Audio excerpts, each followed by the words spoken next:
오늘 성경 본문을 보고 무엇을 생각하셨습니까? 어떤 느낌이 듭니까? 우리가 들어서 하는 말 나오죠? 대단히 부담스러운 말입니다. 아무 생각이 없으신가요? 어떠세요?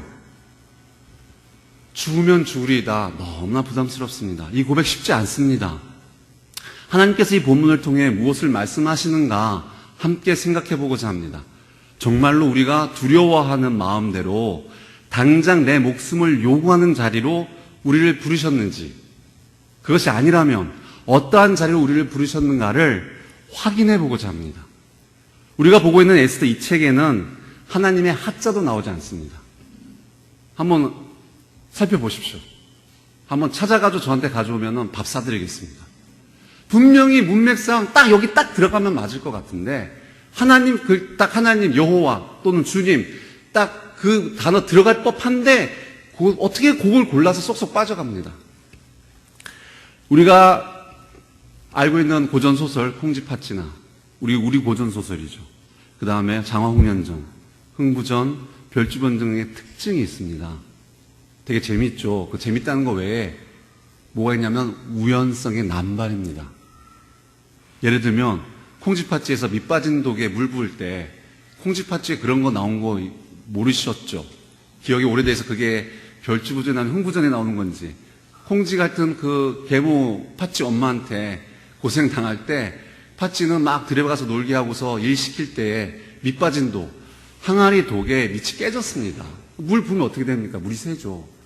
그래서 그걸 물 가득 채워놔라. 안 그러면 너 혼날 줄 알아? 하고 갔는데 얘는 계속 채우라고 엄마가 무서워서 계속 채웠는데 물이 찹니까? 안 차요. 근데 하필이면 그때 왜 떡 두꺼비 같은 두꺼비가 딱 그때 나타나죠. 왜 나타난지 설명이 없습니다. 우연성의 남발이라고 하는 것은 우리가 어떤 지금 소설을 보더라도, 재밌는 소설을 보더라도 우연성의 남발한다는 게 그런 의미입니다. 그런데 요새는 그 우연성의 남발하기는 너무 황당하고 해가지고 별로 이제 재미가 없거나 몰입하기가 어렵죠. 다 지어낸 이야기, 그냥 만화 같은 이야기일세. 근데 여러분이 요새 몰입하고 있는 소설 같은 경우에는 그런 필연성들이 논리적연하게 그걸 이렇게 이끌어가기 때문에 여러분이 쉽게 빠져들어갑니다.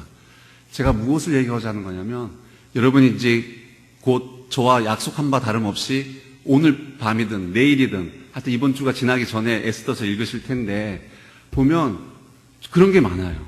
정말 에스더도 그런 비슷한 성격을 경험을 보입니다.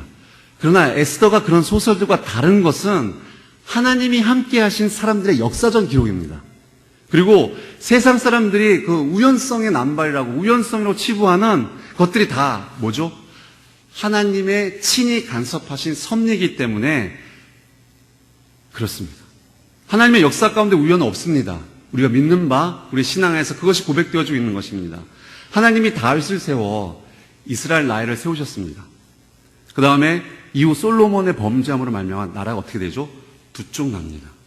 그 죄의 결과로 이스라엘 나라가 북쪽 이스라엘과 남쪽 유다로 두 쪽 났습니다. 두 쪽 난 후에도 계속해서 양쪽 다 모두 하나님 앞에 범죄함으로 말미암아 북쪽 이스라엘은 그 죄의 결과로 아수르라는 큰 나라의 멸망을 당하고 흩어져서 오늘날까지 그 지파의 흔적조차 찾을 수가 없을 정도가 되었습니다.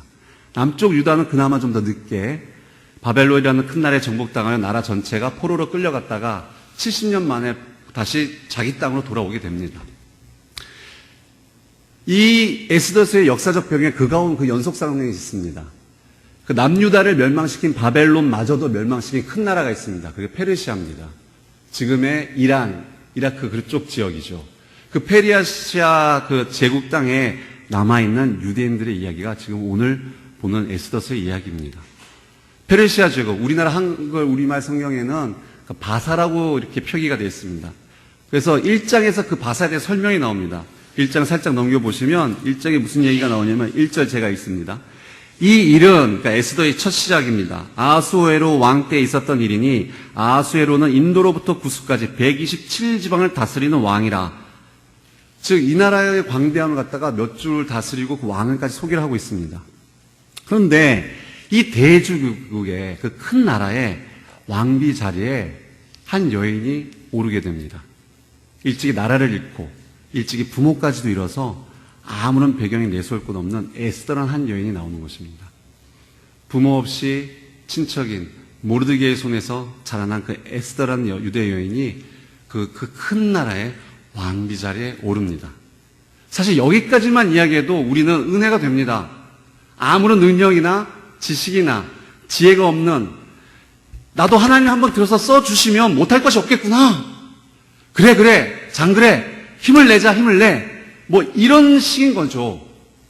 은혜 받을 수 있다 이겁니다. 그러나 이야기는 거기서 끝난 것이 아닙니다. 우리가 함께 읽은 4장 11절을 보면 제가 읽습니다. 왕의 신하들과 왕의 각 지방 백성이 다 알거니와 남녀를 막론하고 부름을 받지 아니하고 안뜰에 들어가서 왕에게 나가면 오직 죽이는 법이요 왕이 그 자에게 금규를 내밀어야 살 것이라. 이제 내가 부름을 입어 왕에게 나가지 못한 지가 이미 30일이라 하라 하니라. 모르드게가 모함을 받아가지고 죽음의 자리에 나섰는데 모르드게 혼자만의 개인 일이 아니라 그가 속한 민족, 유대 민족이 페르시아 그 지배하에 있는 온 땅에 흩어져 있는 유대 민족을 멸하게 된 사건에 직면해 있습니다. 그 일을 가지고 그 모르드게가 자기 키워서 왕비의 자리까지 오르게 했던 그 여인을 보고 하고 여금 가서 이 억울함을, 이 가당치 않은 일을 왕에게 구하라. 그것을 이야기한 것입니다. 근데 그때의 그 페르시아 왕의 그 규정상 뭐가 있었냐면 왕이 절대로 이렇게 오라고 부르거나 나타났는데 이렇게 그래 내게 가까이 와라 이렇게 자기가 있는 그 호울 같은 것을 내밀어서 허락하지 않으면 그 자리에서 죽습니다. 이 아하수르의 왕이 누구냐면 여러분이 별로 권하고 싶지 않은 영화인데 300이라는 영화를 기억하실지 모르겠습니다. 거기에 나오는 그 페르시아 왕이 바로 이 왕입니다. 크레스세스로 나오죠. 그 왕이요 얼마나 악독하면 거기서도 묘사가 되어 있지만은 적이 너무 많은 거예요. 언제고 자기가 암살당할지 모르기 때문에 내가 부르지도 않았는데 누가 나타나면 뭘로 의심하는 거예요? 날 죽이려고 나타났구나. 그냥 그 자리에서 죽여버리는 겁니다. 그런 상황 속에서 에스더가 그 죽음을 두려워하고 있는 가운데 있어요. 함부로 나갔다가는 그 자리에서 죽습니다. 그래서 지금 왕한테 나가가지고 지금 내 동족이, 내 민족이, 하나님의 백성이 처한 위기를 왕한테 구할 수 있는 사람은 에스더밖에 없는데, 근데 에스더가 주저합니다. 그걸 두고서 지금 모르드게가 어떤 면에서는 책망을 하고 있는 것이죠. 왕비가 된 자리가 방성인 겁니다. 알긴 알겠는데 지금 내 민족의 상황과 모르드게 말을 들으면 내가 분명히 왕에 나가서 보아야 되는데 지금 내 처지에서 죽음이 무서운 거죠. 근데 그 고민하는 가운데 에스더가 깨닫습니다. 뭘 깨닫느냐면 자기가 왕비된 자리가 자기가 키워주는 동안 모르드게의 가르침대로 하나님의 백성으로서 내가 자신을 지켜나고 고생하고 수고한 내가 그렇게 하나님 말씀 잘 들었으니까 내가 마땅히 받아 누려야 하는 자리인 줄 알았었던 겁니다. 망설일 때는. 근데 그게 아니라는 것을 깨달은 거죠. 지금 내가 이 자리까지 온 것이 내 민족, 하나님의 백성들을 구원하시기 위한 하나님의 역사 가운데 내가 동참하고 있었다는 것을 알게 되는 것입니다. 어떻게 해요? 모르드게의 아주 따끔한 권면을 통해서 말이죠. 13절에서 14절이죠. 모르드게가 그를 시켜 에스더에게 회답하되 너는 왕궁에 있으니 모든 유다인 중에 홀로 목숨을 건지리라 생각하지 말라.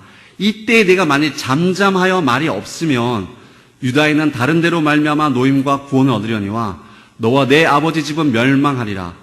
내가 왕후의 자리를 얻은 것이 이때를 위함이 아닌지 누가 알겠느냐 하니. 그 말씀을 들을 때에 에스더가 뭔가 받음직한 것이 있어서 다른 유대인 어떤 여인보다도 하나님께 칭찬받고 내가 너를 더 이뻐할 이유가 있어서 그 자리에 부를 받았다는 것이 아니란 것을 깨닫게 됩니다. 여러분, 이게 그 자신이 죽을지도 모른다는 그 죽음의 공포에서 벗어나서 믿음의 결단의 자리까지 나간 그 에스더의 모습을 통해서 무엇을 우리가 확인해야 됩니까? 그가 왜 무엇 때문에 그 자리까지 나갔습니까? 하나님에 대한 믿음인 것입니다. 여러분 믿습니까? 아멘! 저 속았죠? 죄송합니다. 저한테 제가 일부러 이렇게 놀린 게 아닌데 너무 그 열심히 특심이라 죄송합니다.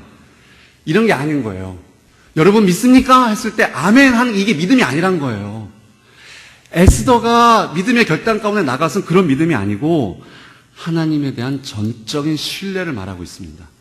즉 내가 나에 대해서 스스로 잘 모르는데, 내가 잘 못 알고 있는 나의 문제나 내가 필요하다고 생각하여 바라는 것에 대해 하나님께서 내게 진짜로 필요한 것을, 내게 꼭 알맞는 것을 허락하시고 주신다는 것을 확신하고 모든 것을 의지하고 나의 모든 것을 맡기는 것이 믿음입니다. 그저 말씀대로 순종하는 것입니다.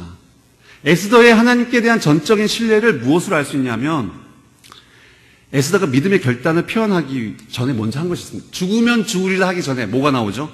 찾아보실까요? 16절에 죽으면 죽으리라 나오죠. 16절 후반절에. 그 전에 그 믿음의 결단의 말을 하기 전에 한 행동이 있습니다. 행위. 스스로 행한 거, 말씀대로 행한 거. 뭐죠? 당신은 가서 모르드게에게 얘기합니다. 수산에 있는 모든 유대인들 다 모아서 나를 위하여 뭐하라? 금식하되 밤낮 3일을 먹지도 말고 마시도 마소서. 나도 나의 시녀와 더불어 이렇게 금식한 후에 규례를 어기고 왕에게 나아가리다. 쉽게 얘기하면 금식 기도인 거죠. 금식은 단순히 식사를 거르는 것이 아니고 굶식이 아닙니다. 사람의 생명이 먹고 마시는 데 있지 않고 오직 누구에게요? 하나님께 달려있음을 고백하는 것이 금식의 참된 의미입니다. 사람이 떡으로만 살 것이 아니요 살아계신 하나님의 말씀으로 살아간다는 것입니다. 많이 들어본 말씀이죠. 신명기 8장 3절 말씀입니다. 심지어 예수님께서는 이 말씀을 인용해 가시면서 마귀 사탄의 시험까지 이기신 그 승리의 주님께서 선포하신 말씀이기도 합니다. 기도를 한다는 것은 하나님께 대한 기대가 없으면은 기도하지 않습니다. 우리가 기도하지 않는 것은 거꾸로 얘기하면은 불신앙의 고백인 거죠. 내가 하나님 기대감이 없고 나 하나님 별로 이렇게 의지하는 바가 없어. 그런 걸 얘기하는 겁니다. 그래서 죽으면 죽으리라 이것은 그저 난 죽어도 좋아. 하나님이 알아서 하시겠지 하는 자포자기나 힘없는 고백이 아니라 나의 생명을 하나님이 책임져 주시고 살리든지 죽이든지 하나님께 맡겼는데 결단코 나를 실망시키지 않으시라는 것을 믿는 것입니다. 내가 현재 가지고 있고 누리고 있는 것조차 내가 나의 것이라고 주장할 수 없는 하나님이 내게 허락하셔서 누리게 된 것들이라는 것을 고백하는 그런 믿음의 고백이 곧 죽으면 죽으리다라는 이야기입니다. 마치 욥기에서 욥 자신이 이렇게 말하는 것과 똑같습니다. 욥기 1장 21절입니다. 에스더서하고 가까이 있죠. 욥기 에스더서 다음에 바로 나옵니다. 욥기 1장 21절입니다. 제가 읽습니다. 이르되 내가 모태에서 알몸으로 나왔사온즉 또한 알몸이 그리로 돌아가올지라 주신 이도 여호와시오 거두신 이도 여호와시오니 여호와의 이름이 찬송을 받으실지니이다 하고 이 모든 일에 욥이 범죄하지 아니하고 하나님을 향하여 원망하지 아니하니라. 내 것이 내 것이 아닙니다. 내가 하나님 앞에서 나를 주장할 수 있는 근거나 하나님께 인정받음직한 그 무엇이 전혀 없다는 것입니다. 에스더의 신앙 고백은 자신이 세계 최강의 나라의 왕비가 된 것이 내가 잘나서가 아니고 나는 그런 것을 누릴 자격이라고도 없는 눈꼽만큼도 없는데 무엇으로? 하나님의 은혜로 하나님의 일방적인 택하심과 일방적인 선물로 누리게 된 것을 깨달은 겁니다. 그래서 과감하게 그것을 연연해하지 않고 하나님이 그 자리까지 날 부르신 뜻을 쫓아 순종함으로 말미암아 하나님의 구원의 역사를 이루는데 결정적인 역할을 하는 감당한 것입니다. 이러한 예는 성경 곳곳에서 선포되어지고 있습니다. 첫째로 아브라함이 그렇습니다. 창세기 22장 1절에서 5절 말씀입니다. 창세기는 맨 처음에 있는데 열어보시기 바랍니다. 스마트폰이 계신 분은 스마트폰을 열어서라도 성경 말씀 한번 찾아보시기 바랍니다. 창세기 22장 1절에서 5절입니다. 구약성경 28페이지입니다. 제가 읽습니다. 창세기 22장 1절에서 5절. 그 일 후에 하나님이 아브라함을 시험하시려고 그를 부르시되 아브라함아 하시니 그가 이르되 내가 여기 있나이다. 여호와께서 이르시되 내 아들 내 사랑하는 독자 이삭을 데리고 모리아 땅으로 가서 내가 내게 일러준 한 산 거기서 그를 번제로 드리라. 아브라함이 아침에 일찍 일어나 나귀 안장을 지우고 두 종과 그의 아들 이삭을 데리고 번제에 쓸 나무를 쪼개어 가지고 떠나 하나님이 자기에게 일러주신 곳으로 가더니 제3일에 아브라함이 눈을 들어 그곳을 멀리 바라본지라. 이에 아브라함의 종들에게 이르되 너희는 나귀와 함께 여기서 기다리라. 내가 아이와 함께 저기 가서 예배하고 우리가 너희에게로 돌아오리라 하고. 지금 아브라함이 죽는 건 아닙니다. 근데 자기 백세 아들 독자를 하나님께서 바치라고 했을 때 마치 아이고 그래 하나님이시니까 하나님이 하라고 하니까 그래 그럼 하나님도 해야지 내가 무슨 힘이 있어 하고 체념적으로 힘없이 억지로 순장한 것 같습니까? 절대 아닙니다. 그는 알았습니다. 하나님을 알지 못하고 믿음의 자리에 나올 사람 한 사람도 없습니다. 하나님을 제대로 알지 못하면서 믿는다고 하는 것은 거짓 고백입니다. 예, 아브라함이 안 건 뭐냐면 하나님께서 언약의 신실하다는 것을 믿고 알았습니다. 그가 받은 약속 두 가지가 충돌하고 있습니다. 제가 이 본문 한번 예를 든 적이 있습니다. 저 하늘의 별과 같이 저 바다의 모래알 같이 내 자손을 번성하게 하리라 그 약속을 주셨습니다. 근데 그 약속을 더디 이루어가지고 자기 나름대로 방법을 취해서 이스마엘까지 했는데 어쨌든 그 약속의 확답으로서 하나님께서 이삭을 주셨어요. 분명히 그 확인하고 하나님의 그 확답으로 받고 기뻐 받으며 정말 하나님께서 내 씨로 말미암아 자손을 이루겠구나 온 마음으로 온 몸으로 받아들였겠죠. 근데 갑자기 뭐라고 하십니까? 그 아들, 그 약속을 이룰 그 자손 하나밖에 없는 아들을 어떻게 하라고 합니까? 죽이라고 합니다. 아브라함이 금방 이해가 됐을까요? 지금까지 믿은 하나님은 한 번 하나님께서 말한 데서 시건치 아니하시고 한 번도 그 말을 헛된 소리 하지 아니하고 다 지키신 하나님인데 갑자기 그걸 죽으면은 나에게 걔 말고 다른 아들 또 주려고 하는가? 이게 어떻게 되는 거지? 약속을 변경하시라고 하나? 그 고민 가운데 그 고민 오래 가지도 않았습니다. 다음날 바로 득달같이 하나님 말씀 순종합니다. 뭘 알았을까요? 그 약속이 충돌하지 않는 뭘 원칙으로 세웠기 때문에 하나님은 언약에 신실하다는 거기에 창념하여서 그 어려운 문제가 해결이 되었습니다. 그게 무엇이냐면 5절 말씀입니다. 제가 읽겠습니다. 22장 5절 말씀입니다. 이에 아브라함이 종들에게 이르되 너희는 나귀와 함께 여기서 기다리라. 내가 아이와 함께 저기 가서 예배하고 우리가 누가요? 우리가 너희에게로 돌아오리라 하고. 종들은 무슨 일을 하러 가는지 하나님이 아브라함에게 한 일을 모릅니다. 걔네들한테 구태여 내가 지금 이삭 죽이고 와서 안 죽인 척 죽이러 가는데 안 죽이는 척 해야지 하고서 변명할 이유가 전혀 없습니다. 근데 아브라함이 뭐라 그러죠? 우리가 돌아온다고 합니다. 아브라함이 뭘 믿었습니까? 하나님의 약속의 신실함을 의지했을 때 그가 얻은 답은 하나님께서 이삭을 살리실 것을 믿었습니다.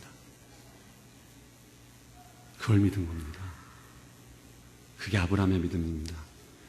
그를 통하여서 하나님께서 그 약속을 신실하신 하나님을 맛보고 눈으로 보고 손으로 만진 바와 같이 확인하면서 가져왔던 그 삶을 통해서 누리게 해줬던 그 약속을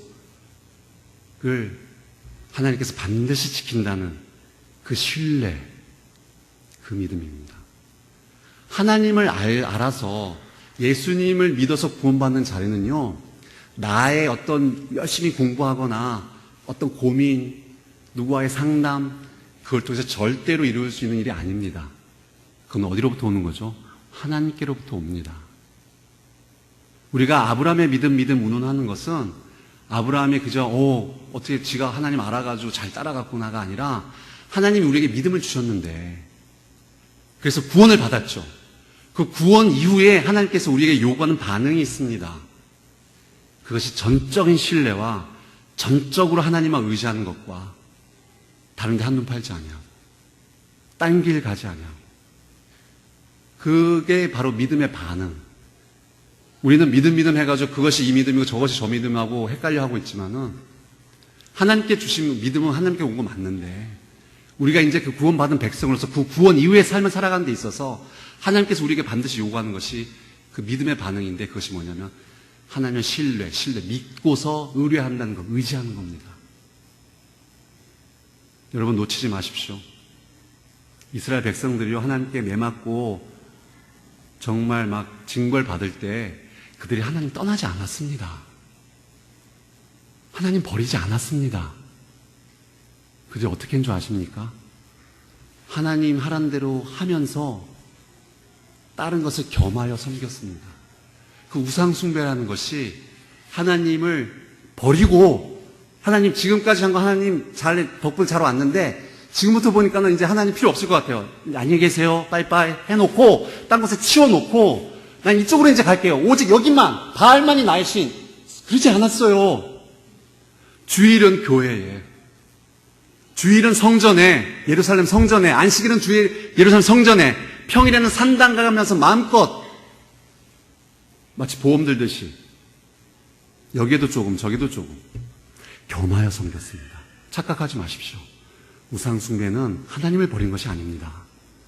하나님이 두 눈 뜨고 버젓이 있는데도 불구하고 몸은 하나님 앞에 오는 그 행위는 그럴듯하나 그 마음과 중심은 떠나 있는 것. 그래서 신약에 예수님조차도 하나님과 재물을 겸하여 섬길 수 없는 이라고 말씀하셨습니다. 겸하여. 너희들이 왜 하나님 버리니? 하나님이 진짜야. 돈한테 가지 말고 하나님께 와가 아니라 하나님과 돈을 겸하여 섬길 수 없느니라. 그 말씀하신 겁니다. 아브라함의 믿음은 그것이었습니다. 하나님께서 그를 살리시는 것을 믿고 그 믿음의 반응을 했습니다. 그 믿음의 반응이 뭡니까? 하나님 말씀대로 순종한 것이죠.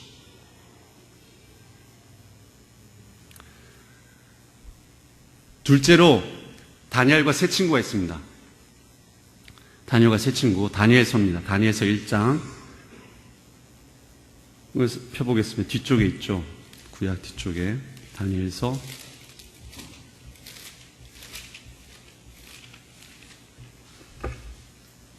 1장 8절에서 21절까지 말씀입니다. 제가 읽겠습니다. 다니엘은 뜻을 정하여 왕의 음식과 그가 마시는 포도주로 자기를 더럽히지 아니하라 하고 자기를 더럽히지 아니하도록 환관장에 구하니 하나님이 다니엘로 하여금 환관장에게 은혜와 공유를 얻게 하신지라. 환관장이 다니엘에게 이르되 내가 내 주 왕을 두려워하노라. 그가 너희 먹을 것과 너희 마실 것을 지정하셨거늘 너희의 얼굴이 초췌하여 같은 또래의 소년들만 못한 것을 그가 보게 할 것이 무엇이냐. 그렇게 되면 너희 때문에 내 머리가 왕 앞에서 위태롭게 되리라 하니라. 환관장이 다니엘과 하나냐와 미사엘과 아사랴를 감독하게 한 자에게 다니엘이 말하되 청하오니 당신의 종들을 열흘 동안 시험하여 채식을 주어 먹게 하고 물을 주어 마시게 한 후에 당신 앞에서 우리의 얼굴과 왕의 음식을 먹는 소년들의 얼굴을 비교하여 보아서 당신이 보는 대로 종들에게 행하소서 하매 그가 그들의 말을 따라 열흘 동안 시험하더니 열흘 후에 그들의 얼굴이 더욱 아름답고 살이 더욱 윤택하여 왕의 음식을 먹는 다른 소년들보다 더 좋아 보이는지라. 뜻을 정하여. 그 당시 왕의 음식은 우상 숭배를 거치고 나온 것들입니다. 그래서 나는 하나님 앞에서 우상 숭배에 참여할 수 없다 하여서 그 다니엘과 세 친구가 그 고백을 한 겁니다. 하나님을 경험했습니다. 알았습니다. 그 이후에 커다란 시험이 닥쳐옵니다. 그것이 무엇이죠? 다니엘서 3장 13절에서 18절입니다. 다니엘서 3장 13절에서 18절. 제가 읽습니다. 바벨론은 포로기입니다. 다니엘서 얘기는. 느부갓네살 왕이 노하고 분하여 사드락과 메삭과 아벳느고 다니엘의 세 친구의 이름입니다. 끌어오라 말하며 드디어 그 사람들을 왕의 앞으로 끌어온지라. 느부갓네살이 그들에게 물어 이르되 사드락 메삭 아벳느고야 너희가 내 신을 섬기지 아니하며 내가 세운 금신상에게 절하지 아니한다 하니 사실이냐? 이제라도 너희가 준비하였다가 나팔과 피리와 수금과 사명금과 양금과 생황과 및 모든 악기 소리를 들을 때 내가 만든 신상 앞에 엎드려 절하면 좋거니와 너희가 만일 절하지 아니하면 즉시 너희를 맹렬히 타는 풀무불 가운데 던져 넣을 것이니 능히 너희를 내 손에서 건져낼 신이 누구게 있느냐 하니 사드락과 메삭과 아벳느고가 왕에게 대답하여 이르되 느부갓네살이여 우리가 이 일에 대하여 왕에게 대답할 필요가 없나이다. 왕이여 우리가 섬기는 하나님이 계시다면 우리를 맹렬히 타는 풀무불 가운데서 능히 건져내시겠고 왕의 손에서도 건져내시리이다. 그렇게 하지 아니하실지라도, 그리 아니하실지라도, 왕이여 우리가 왕의 신들을 섬기지도 아니하고 왕이 세우신 금신상에게 절하지도 아니할 줄을 아옵소서. 다니엘과 세 친구가 이렇습니다.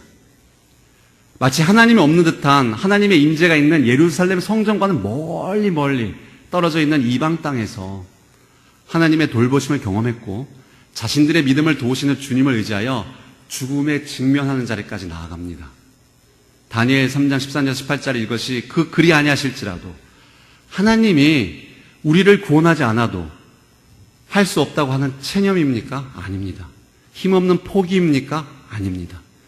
우리를 구원하시면 역시 우리 하나님이시고 죽게 내버려 두시면 예상 바뀌네 하고 왜 그러실까 하고 결과에 왔다 갔다 하는 조건적인 신뢰나 믿음이 아니라는 것입니다. 무조건적인 하나님에 대한 무한하고 절대적인 신뢰를 표현한 것이 그리 아니하실지로도입니다. 어떤 목사님은 이런 안목을 펼치신 적이 있었습니다. 저도 동의하는 바가 있습니다. 그리 아니하실지라도라는 말은 거꾸로 얘기하면 결단코 절대로 하나님이 우리를 버리실 리가 없다는 강한 확신의 표현이기도 한다는 겁니다. 그것까지도 포함해서 그 다니엘의 세 친구는 하나님을 절대적으로 믿고 의지한 것입니다. 다니엘의 경우를 볼까요? 다니엘서 6장 조금 넘기면 됩니다. 19절입니다. 6장 19절 제가 읽습니다. 이튿날 왕이 새벽에 일어나 급히 사자굴로 가서 다니엘이 든 굴에 가까이 이르러서 슬피 소리질러 다니엘에게 묻되 살아계신 하나님의 종 다니엘아 네가 항상 섬기는 내 하나님이 사자들에게서 능히 너를 구원하셨느냐 하니라. 다니엘이 왕에게 아뢰되 왕이여 원하건대 왕은 만수무강하옵소서. 나의 하나님이 이미 그의 천사를 보내어 사자들의 입을 봉하셨으므로 사자들이 나를 상해하지 못하였사오니 이는 나의 무죄함이 그 앞에 명백함이오며 또 왕이여 나는 왕에게도 해를 끼치지 아니었나이다 하니라. 왕이 심히 기뻐서 명하여 다니엘을 굴에서 올리라 하며 그들이 다니엘을 굴에서 올린즉 그의 몸이 조금도 상하지 아니하였으니 이는 그가 자기의 하나님을 믿음이었더라. 세 친구처럼 어쩌 주저리 자기 고백하는 건 없었어요. 행동으로 고백했었죠. 모함해서 죽일 것을 알고 올무를 쳤습니다. 그러면은 몸을 사리면서 잠시 동안 하루에 3번 기도하는 거 멈출 수도 있을 텐데 예루살렘을 향해서 끝끝내 자기가 계속 그것을 모함하여서 잡아 죽일 걸 알면도 불구하고 하나님 앞에서 신실함을 포기하지 않았습니다. 그것을 들어 성경은 명백히 밝혀놓고 있습니다. 왜 그렇게 했다고요? 그리고 어떻게 구원받았다고요? 무엇 때문에요? 그가 하나님을 믿음이었더라. 말씀을 맺으려고 합니다. 오늘의 말씀들을 통하여 자신의 믿음을 점검하고 나의 믿음을 점검하고 참으로 내가 믿음 있는 자인지 분별하여 하나님의 도우심을 구해야 할 것입니다. 하나님 자신을 알게 하고 예수님을 믿어 구원에 이르게 하는 믿음은 오직 하나님의 은혜로만 주어지는 것입니다. 우리가 어찌어찌 하여서 애써서 노력을 얻을 수 있는 것이 아닙니다. 그러한 구원의 믿음을 우리에게 주셨는데 그 이후에 우리가 하나님을 알고 예수님을 믿게 되었는데 구원받은 백성으로서 우리의 반응을 하나님이 기대하고 계십니다. 하나님에 대한 전적인 신뢰, 믿고 의지하며 하나님 말씀대로 따라 사는 순종을 말이죠. 회개하라, 천국이 갖고 왔느니라. 예수님이 이 땅에 오셔서 외치신 그 말씀이 여전히 오늘을 사는 우리에게도 믿음의 결단을 요구하고 있습니다. 또 한 가지 중요한 것은 오늘 설교를 통해 언급된 사람들 모두 비참한 죽음에 직면하였으나 그 죽음에서 모두 구출되었습니다. 죽음을 맛본 적 없습니다.